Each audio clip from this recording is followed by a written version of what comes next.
الحمد للہ نحمده ونصلی علی رسولہ الکریم اما بعد فاعوذ باللہ من الشیطان الرجیم قال اللہ تعالی فی القرآن المجید والفرقان الحمید والفجر ولیال عشر والشفع والوتر۔ السلام علیکم ورحمۃ اللہ وبرکاتہ۔ آپ سب کو ذو الحجہ کا چاند مبارک ہو۔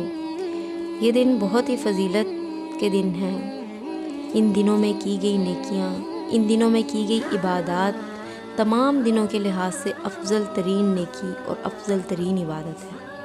ویسے تو نیکی کرنے کا اور اللہ کی عبادت کرنے کا کوئی سال، مہینہ یا دن مقرر نہیں ہے۔ وہ نیکی جو خلوص نیت سے کی جائے، جب بھی کی جائے، جس دن، جس سال، جس مہینے میں بھی کی جائے، اللہ کے ہاں بہت ہی مقبول ہے اور فضیلت والی ہے، کیونکہ ہمارا رب تو شاکر علیم ہے۔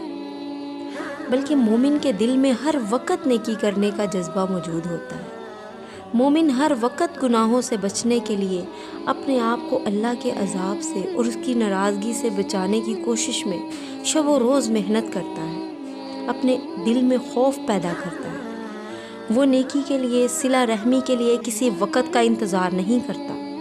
وہ ہر وقت اپنے رب کو سجدوں میں تلاش کرتا ہے، اپنے اللہ سے ہم کلام ہونے کی چاہت میں قرآن کی تلاوتیں کرتا ہے، کہیں راتوں کو اٹھ کے اللہ کو سجدوں میں تلاش کرتا ہے، کہیں قرآن کی تلاوتوں میں اللہ تعالیٰ سے ہم کلام ہوتا ہے۔ مگر یہ جو مخصوص مہینے ہیں، جن میں سب سے افضل ترین مہینہ ذو الحجہ کا مہینہ ہے، یہ مہینہ مومن کے دل میں مزید نیکیوں کے شوق کو، جذبے کو اجاگر کرتا ہے۔ اس مہینے کی نسبت میرے نبی کریم صلی اللہ علیہ وسلم کی خاص سنتوں سے ہے۔ یہ مہینہ اللہ کے خلیل ابراہیم علیہ السلام کی قربانیوں کی، ان کی اللہ کے ساتھ وفاؤں کی اور ابراہیم علیہ السلام کی آزمائشوں میں استقامت کی یاد دلاتا ہے۔ یہ دن اللہ کے خلیل کی اس قربانی کی منظر کشی کرتا ہے کہ جب اللہ کے خلیل ابراہیم علیہ السلام اپنے لخت جگر کو اللہ کی راہ میں اس کی رضا حاصل کرنے کے لیے، اللہ کے لیے گئے امتحان میں کامیابی کے لیے اپنے بچے ذبیح اللہ کی گردن پر چھری چلا رہے تھے۔ یہ اس دن کی یاد دلاتا ہے جب باپ بیٹا اللہ کے گھر کو بنانے کے لیے مزدوری کر رہے تھے۔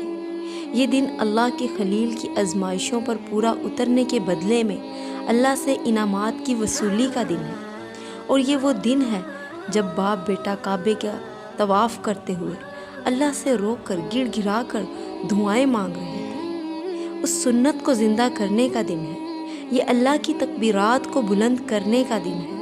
یہ اس کے راستے میں اپنا مال خرچ کر کے اور قربانیاں کر کے اس کی رضا حاصل کرنے کا دن ہے۔